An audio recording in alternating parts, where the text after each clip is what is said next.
Okay. Oops, here comes somebody now. Who's here? I heard somebody come on. Well, maybe they're not. Maybe it was just a trick. So, okay, so I will go ahead and share my screen so you can see just desktop one. So our pictures won't be shared in the video. It'll just be the slideshow. So here we go. So what we decided to do with this is, like, your toolbox can be so big, and as a substitute, I think this will be a nice thing for you to see. We thought, well, digital toolbox is huge. Let's just focus on what slides and draw could do to create interactives. So we hope to present some more of these on different digital tools and how they can be used, but we decided one at a time was enough for people. So that's what we're doing today. This is not my material. The first half of it is not. Susan Stewart, I went to FETC, which you can see down here, the Future of Education Technology Conference, and that was in January, and it was in Miami. It was an amazing conference, and I sat in on her session, and everything she shared, she said, feel free to share and use any of this stuff. She was very generous about it. So this is not a lot. Some of the stuff I've created in the second half, but the first half is what she has created and been so gracious to share. So, and you can follow her if you're on Twitter at Tech Coach Susan. So this is her website. So her focus is K2 with Google. And what level are you subbing at, Kelly? Oh, darn. I lost her.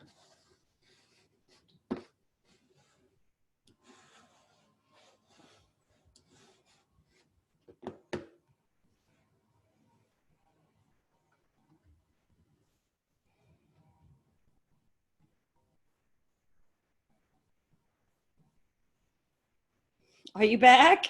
I am. I'm sorry. If I get worries. disconnected again, can I just get the slideshow emailed? Yeah, sure. Sure, if Okay. that works best for you. Here, you're in the chat window now, right? Mm-hmm. So let me, did it close my, I'm trying to get back, I think. Let me go. So sorry about that. No worries, that happens all the time. I'm going to try running off my hotspot on my phone and see if that works. Do you want to try again, or you want me just here? No, I've got it now, I think.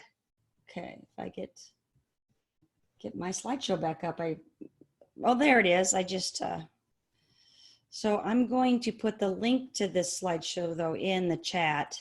Okay. So then you can have, oops, I need to change the permissions on it. Just a sec. Anyone with the link can view. Okay, get shareable link. And back to Zoom and in the chat. Oops. There is the link to the slideshow that I'm doing. So okay. So yeah. So I'll just should I keep going? Sure. All right. So yeah, this is her website, primarily Google, and tons more stuff on there. So if it's a K2 focus, but I always think it's pretty easy to change things into a bigger group. Am I sharing my screen with you, by the way? Did I? No. Oh, I forgot to do that. Share screen. Okay, here we go. Am I doing that now? Did it work? Okay, I'm working on two monitors, and this monitor doesn't fit very well. So a couple of the big activities that she suggested, which you might be able to do with your kids, is like create a book of colors, for example. So I've got to get out to. So if I click to show you this example of this book of colors, so what you would do is create the slide deck, say like our book of colors, and then give each kid a slide and a color. And they would add an image to their slide and like you are red, and find something that is red, something that is blue, you know, and you could give kids the assignment. And then they get to design the slide however they want. So that's neat. Yeah, I've done that. I do that as a get to know you activity with my students a lot, even with my adult learners. Works out well. You have to establish that ground rule that you don't type on anybody else's slide because you're all editing the same slide deck. However, I've had no problems with that, and it's a great way to teach collaboration. And you know, there always is a version history. If you click the file button here and go to version history, you can see the version history. So you can always go back and fix any mistake that's been made. You can go back to an older version of it. So sometimes Okay. people, so don't worry about that. So those are some whole class activities that you can do. There is also, here's some different ideas, like you could create a weather book together, a color book, holiday book. I'm getting a little bit bigger here. The ABC book, you know, whatever level you're working at, you could create that. And then each student gets a slide and they each get an assignment for that. These math manipulatives are a nice handy thing. So if I go to here, let's make tens. So, and this is linked in the show. So if you just click it, it'll take you to what this is. So Okay. this is what it looks like. It says, let's make 10. And their slide would be like, how many more to make 10? So they could go 1, 2, 3. I need 3 more to make 10. Cool. And again, when you shared this through Google Classroom, you'd make a copy for each student, and then they would have it in their Google Classroom. Okay. This one is the same thing, but it goes up to thousands. So show 1,000, and so it's just the same concept of dragging those numbers, but you would have a more complicated math course. Same thing with the counting money. I have that over here, money counting. So using dimes and pennies make 43 cents. So the kids would drag 2, 3, 40, and then 1, 2, 3. And then they have these different challenges to do these different using dimes and pennies, and that's what it looks like that. It's tens and ones, which would focus here. The other example here, counting money, has them use quarters and nickels and dimes and pennies. You can see it's an upper level counting money task. So that one I thought was neat. So math manipulatives is something you can do with Google Slides, and those, if you click those links, they're all ready to go. So you could just, you know, you'd have to make a copy of it because it's view only. Then you own a copy, and then when you share it out through Google Classroom, make a copy for every student. Is what you'd want to do with those math manipulatives. The whole class activities, when you want all of them on the same deck, you just share one deck and every kid has editing privileges. You do not make a copy for every student. Okay. Creating ebooks I thought this was an example you could create. Here's an example of what it looks like. You could say you have to create a book and give them, I open up her book. You could create the table of contents by going chapter 1, chapter 2, chapter 3. And so the students would have that template from which to create their own book. Again, you'd create the template in Google Slides and share it out. This is just what one student did. This is my dog. You know, chapter 1, what she eats. Chapter 2, cuddle time. Chapter 3, and then conclusion. Very cool. Yeah, those ebooks are really neat. To do that, if you want it to look like a book, if you go under file and you go to page setup right here, you see that? Mm-hmm. And instead of saying widescreen, you can customize it, and you'd go like 11 by, what's a normal sheet of paper, 10 by 13? 8.5 by 11 is There we it? go, thank you. I was brain dead. 8.5 It's by okay. 11. 8 by 5 by 11. And then you apply that and your screen changes to that size. Okay. So that's a nice, when you create the template, create it in that size, and then the kids will have, anytime you want to change it to that size. And by the way, you can change them to any size you want. But Okay. so I just hit Command Z and it went back to the way it was, which just I went to redo. So I went back to the size it was. The other one I don't have a template for. This one is not a live link, but it would be pretty easy to make in Google slides is just to help kids practice patterns by giving them the drag and drop pieces. This one was a Christmas themed one. But you know, do the AB pattern, do ABC pattern, do the AABB pattern, and the kids would just drag. Or if you have older kids, I don't know what age group you are working with. I'm working with fourth graders right now. Yeah, so they could just copy and paste it instead of Sure. dragging either way. But pattern, I know pattern activities are really important for the younger ones. Yes. This kindergarten activity, I don't know with fourth grade, but you can always just keep these in your toolbox if you get to a kindergarten class. I thought this was neat. So let's see, I've got it open. That's the sample. Yeah, there's a sample book. What she's, and this template is all ready to go. So you just make a copy. They type their name in this box. Then they watch this video of Jack and the Beanstalk. I think I have to have it. Jack and the Beanstalk. You can see it's Once 5 upon a minutes time, and 20 there was a seconds boy long. named Jack, who lived with So the his students whole would widow. watch the video. Then they have these blanks, who is this, to see if they understood their characters. Okay. And then this is neat for sequencing. Drag and drop, like what happened first? What happened? That is very neat. Yep. Yep. So this template is all ready to go. Of course, you could build your own by, you know, putting in your own video and putting in your own little squares down there. But that's a great way to practice sequence of events. And like I say, this is geared for younger students, but I think you could easily adapt that to older kids. Yes, you could. Mm-hmm. And then she has the example of what one of her students did here with Little Red Riding Hood. So you can see that copy too if you click that link when you get this slideshow for yourself. Okay. Then some other first grade lessons, blending tens and ones. Let's see if I have that shopping. So tens and ones, you would again make a copy of this. And each student would get a copy through Google Classroom.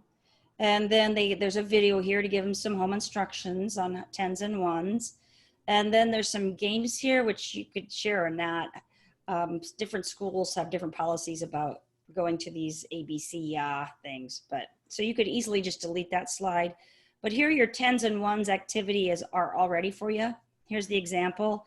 So show 51. So you could drag tens by 10, 50, 20, Okay. 30, and then 1.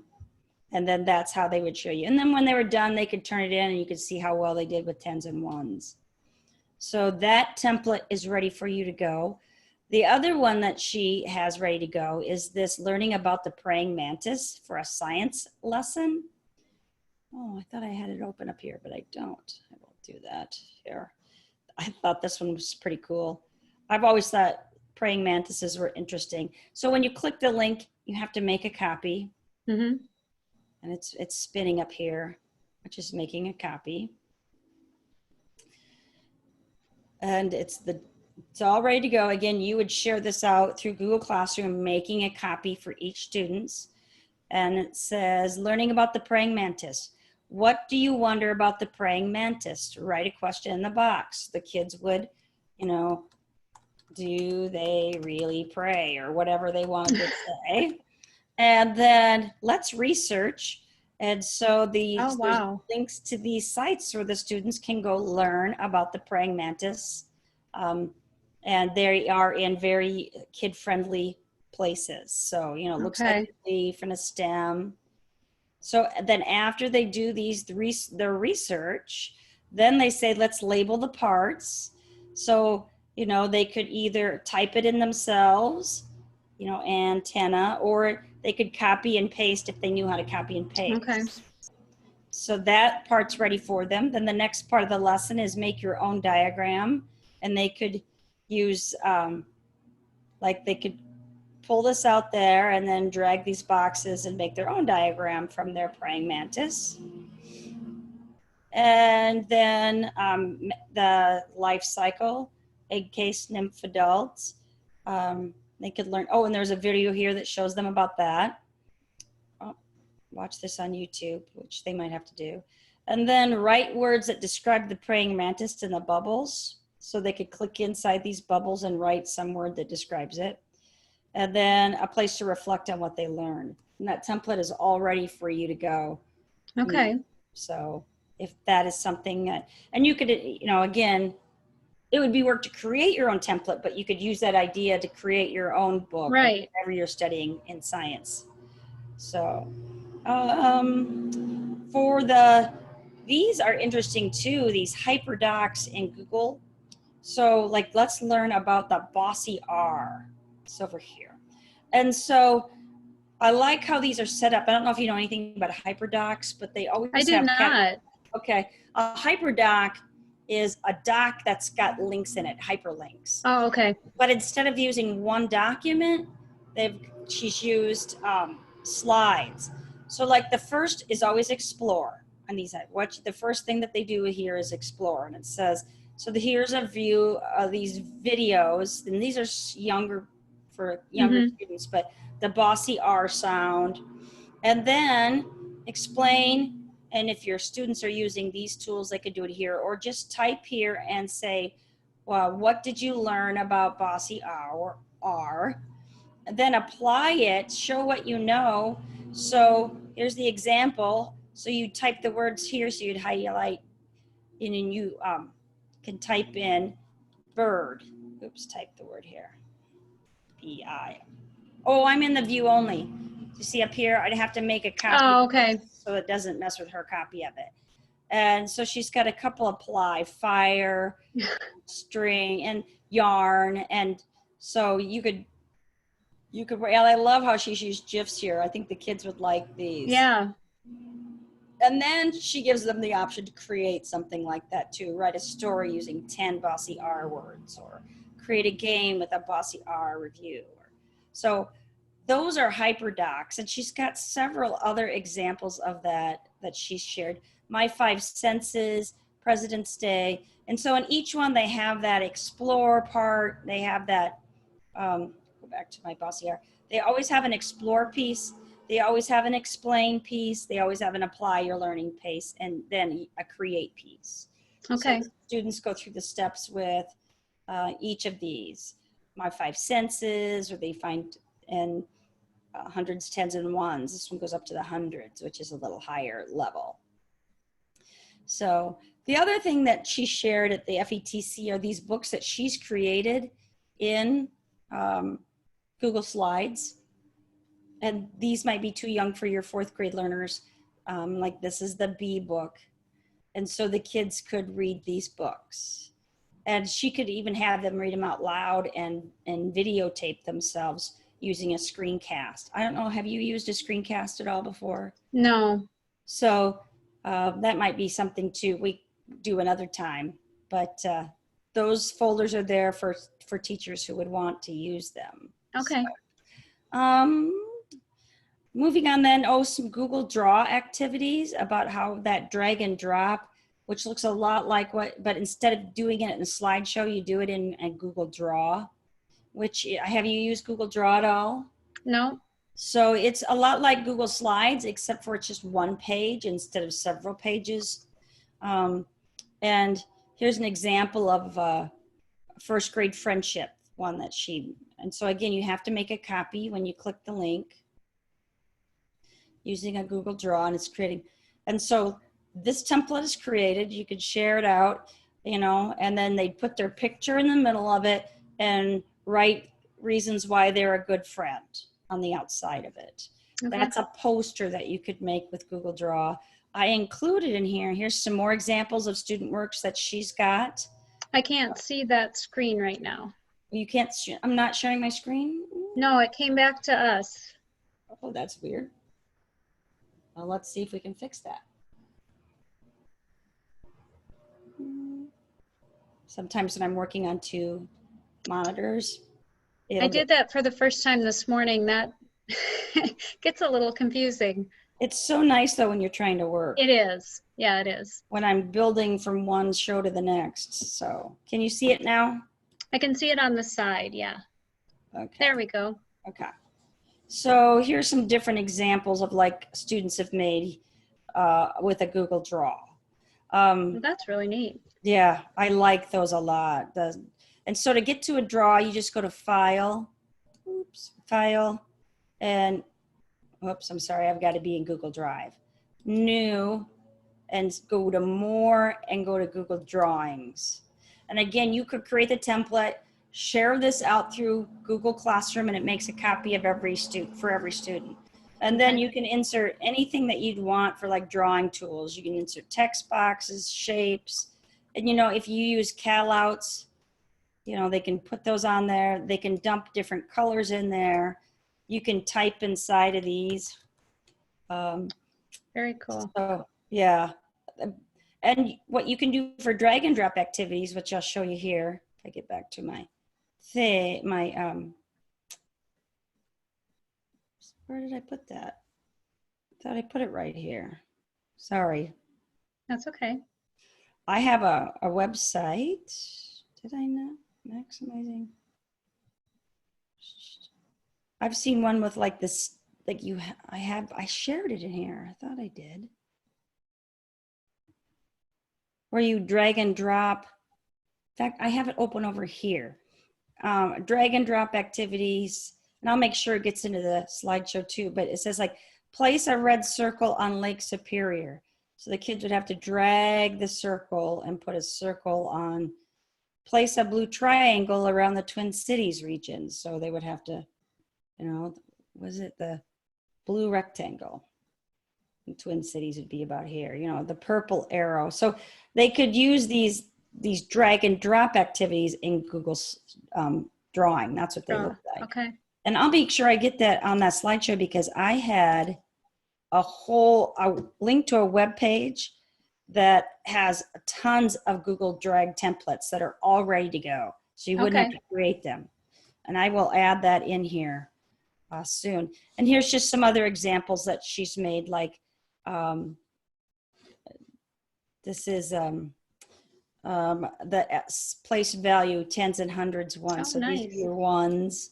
These are your base 10 blocks. So, you know, they could drag the hundreds, tens, and ones and put the number and then write the word out all in this one place in this Google Draw. So it's a really interactive way for kids to work, and it's right there safe, and every kid gets a copy, and they don't have to go to a different website, and just creates it right there in Google Classroom. So that's handy for many teachers. The rest of the slideshow, if you weren't sure how to create slides and drawing, it shows how to do. These are just screenshots of how to do that, how to share it, the advanced sharing settings, what those mean, how you choose a theme, and then this Slides Carnival is another website. You can go get other themes for your slideshows. How to reorder them, drag and drop them, shows you how to do that. How to add content, different contents that you can add. This slide shows you that. This is more about how to add and more. Those are the first two things. And then there's 4, 5, and 6, adding images, adding video, adding these shapes and tables and word art and all that stuff. So that just gives you the basics. This slideshow, I went to iTech, and Andrew Fenstermaker, he's a teacher down in Iowa City. He's got great ideas and examples on how to create neat looking slides. Your students might enjoy trying doing this. If they're 4th graders, like you could share this with them and say, okay, try some of these tricks and create a slideshow about what you're doing over your coronavirus break, your coronavirus time or something. Because students like to try some of these different ideas. So feel free to share that, or you play with them too. Okay. But I really like how he can create slides that look fancier. This is another activity that your students might like, and it's the Google Slides. It's a great way to teach them how to do all the different things that you can do in a slideshow. It's a slideshow scavenger hunt. So you would assign this, you'd make a copy and assign it, and it says, your mission is to complete the 10 scavenger hunt items in blue. There is one challenge on each slide. So for this one, it says, change the background of this slide to a beach scene. So I'm in view only mode, but you could go up into background, go search for an image, find a beach, and then insert it as the background for the slides. This might be a nice way to start if your students don't have a lot of experience with Google Slides. Okay. Change the theme of this presentation, you know, and so each slide has a task that they have to complete just to show they know how to do that skill in Google Slides. So there's no content as far as academic, it's just technology content on this one. I think they like that though. Yeah, but when I've used it with my students, they have liked it and they learn. And Yeah. if they don't know how to do it, they figure it out. Mhm. The kids are smart about, they'll go to YouTube. How do I do it? Because you can find it, all that stuff out. Here's some other project ideas that I've linked that gives you, so there's a comic strip, so you can create comic strips, and there's a video here that helps you know how to use, create good comic strips using Google Slides. Your students might enjoy creating it. You know, and you could do like even a science experiment in a slide, in a comic strip, like what were your steps, or tell a story or whatever. Here's some example digital storybooks from Eric Curtis. Eric Kurtz is one of the guys that I follow on blogs, and he shows you these different books that he's created, and so it gives you ideas how students could create their own books. And then there's the robot, and then here's my drag and drop. Oh, oops. Stop motion animation with Google Slides is pretty cool. And he shows you how to do it here. He tells you about a fun way to retell a story or reenact a historical event or demonstrate a science concept, explain how to do a math. And then he has the session resources, how you can do that. He tells you here how you can create a stop motion example. Okay. Let's see. And then the drag and drop activities and slides like happy, oops, I'm dragging the big picture. I need to fix that. Oh, duh, that's a screenshot. I'm stupid. So you drag the word for word building skills, modify is your word, your ending is ing, and so they have to type the new word that they're modifying. So it works on, and there's lots of different slides here.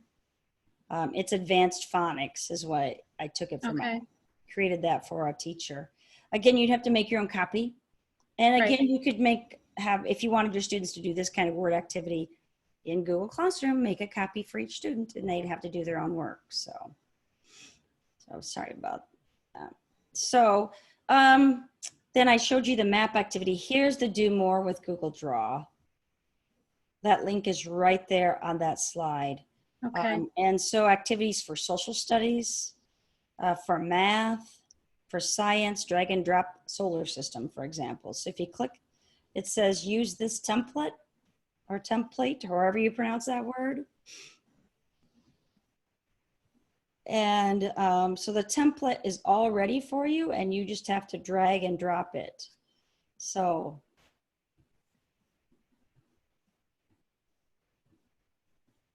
I'm trying to see here.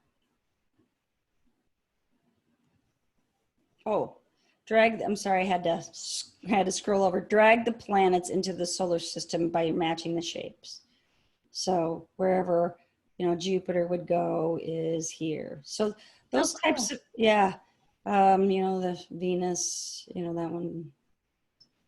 So wherever, Saturn, no, they would have to figure out what these planets are. Is it Uranus? So it takes a while to build these templates. And so on this website, it's all full of templates like this that are all ready to go for you. Okay. For math and for science, for just general like templates, like Venn diagrams and things like that. Who am I activity template. These are reading and language arts. So you'd have to take some time to click through and look at them, see if any of those would work for you. There's more on this webpage too, tutorials, tips and tricks, interactive multimedia, drag and drop activities.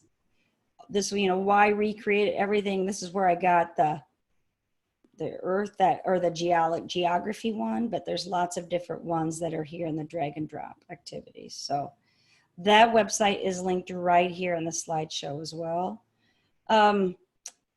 Magnetic poetry is fun. These are from Casey Bell.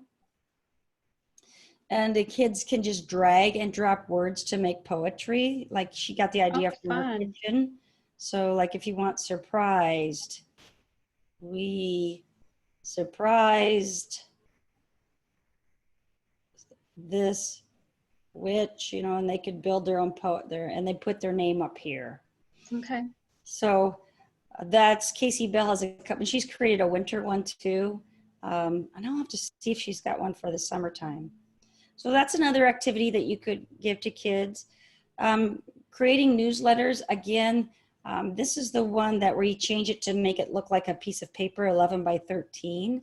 Okay. And these were my high school students built. Oh, wow. They had to build a newsletter about the Harlem Renaissance, and they had to talk about the literature of the Harlem Renaissance, the music of the Harlem Renaissance, and the art of the Harlem Renaissance. And then they had to document their sources.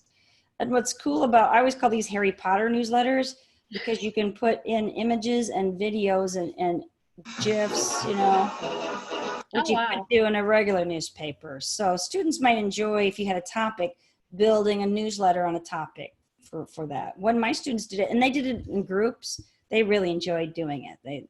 I mean, it was easy in a group because they could say, well, there's 3 of us, you do the literature page, I'll do the art page, and so forth. Right. If then adventures are pretty cool. You can do in Google Slides.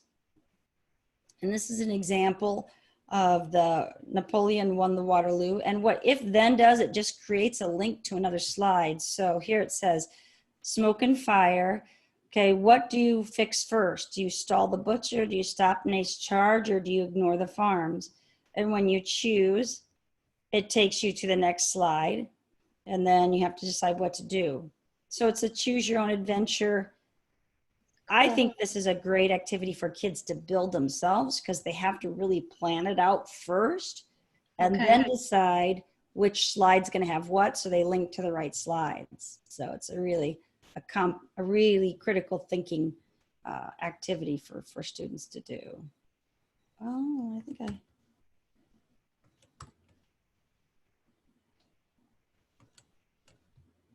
oh, here it is. I'm looking for my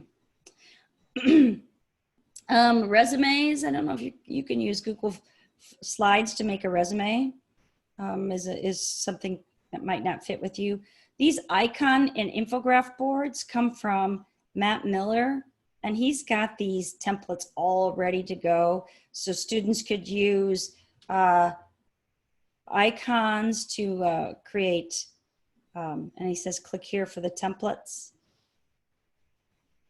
It's not working for me right now. The great big icon board. So these are, again, you hit use the template. And students could build stories using these icons, or build a graphic organizer with icons. He calls this one his great big icon board. As you can see, here's a text box you can use. Talk about the icons by noun project as an add-on. But they can drag and drop these elements and put them where they want and create like a map or whatever they would like to create. So, and they just scroll up and down to see and then over and sides, the different icons they can use as they tell their story, you know. So I will go back to this is a lot of stuff, right? It is, but some neat ideas. Yeah. And again, you can always go back to how to do Instagram stories. I know your kids are kind of young for that. Again, this is built to be a K-12 presentation, but there's some great templates if they would like to plan out and tell an Instagram story using a Google slide, connecting it. Novel units, these were amazing. A friend of mine just showed me these today. And so again, Matt Miller, these are all ready to go. Oh, So wow. if you were going to study this book, like I taught The Giver many times, I think The Giver was here, so I downloaded it. So you click that, and it's a hyperdoc that you could use to study the novel. So it begins with, it's connected to the reading standards for 8th graders, the essential questions, and then before you begin, and students would just type right in, if you use the template, and you'd make a copy again for every student through Google Classroom, they would answer these, agree or disagree, their pre-reading activities. Now it's time, and so just different, before we begin, again, some more pre-writing activities that they can do. The book trailer is here. Wow. And then the table of contents, summarize events in 5 or more sentences below after they've read the first, and then give each chapter an appropriate relevant title. So, and then chapters, vocabulary for these chapters. So it's a whole unit all ready to go in these Google Slides. So I thought that was pretty amazing. And he's got That is. 25 different books for all reading levels, you know. That So is I don't know. very cool. Yeah. And here's quick navigation. So you can look at the posts right here instead of scrolling down. It goes all the way up to Macbeth. So a wide range of, so that is there for you. And again, not just for the next few weeks, but for your future of teaching. Right. So, so that is our tips about maximizing Google Slides, your toolbox for Google Slides and Google Drawing. Do you have any questions? I know I've gone pretty fast through this. I don't think so. It's just good to know some of this is out there, and like pieces of it I could probably use right now, and definitely to have in my toolbox for later too. So I'm glad. If you have any questions, Marissa, have you met Marissa Dahl? no. Here is, the last slide is our contact information. So it's got her name. She is your tech person. And of course, I can help you at any time as well. Okay. So I can quick share my screen again. Share screen. So here is our area for our AEA instructional technology team. There are 6 of us, and you can see you are up here in this area, and that's where Marissa is. Okay. But if you use this email, HAEA Tech, we all get it, and then our team can say, oh, she's a teacher in Ankeny. That Marissa will answer that question. Okay. So to make it easy, you could just use that one. If anything comes up at all, or if you just reach out to me, I'm happy to help you too. Okay. And then if you're interested, here are the other mini lessons that we've done so far. Tools and tips on creating screencasts, some winning big ideas for teaching online, and then Google inserting videos in forms, which a lot of teachers don't know how to do. So these are links to the screen, to the shows, pardon me, to the slide decks, if any of those other topics interest you as well. All right. All right. Well, thank you for your patience. And I'm Yeah. glad you feel like you got some good ideas. I did. Thank you. Every little bit helps. So. Yep. Especially as a sub, and you get thrown in. Yeah. So, and what I liked about this is it's just ready to make, and you can just click and make a copy and send it out. So hopefully that was our goal. Some real quick hitting winners for you during this sudden distance learning time. So that's awesome. Thank you so much. You're welcome. It was nice to meet you. Nice to meet you too. Take care. Have a good day. Bye. Yeah, you too.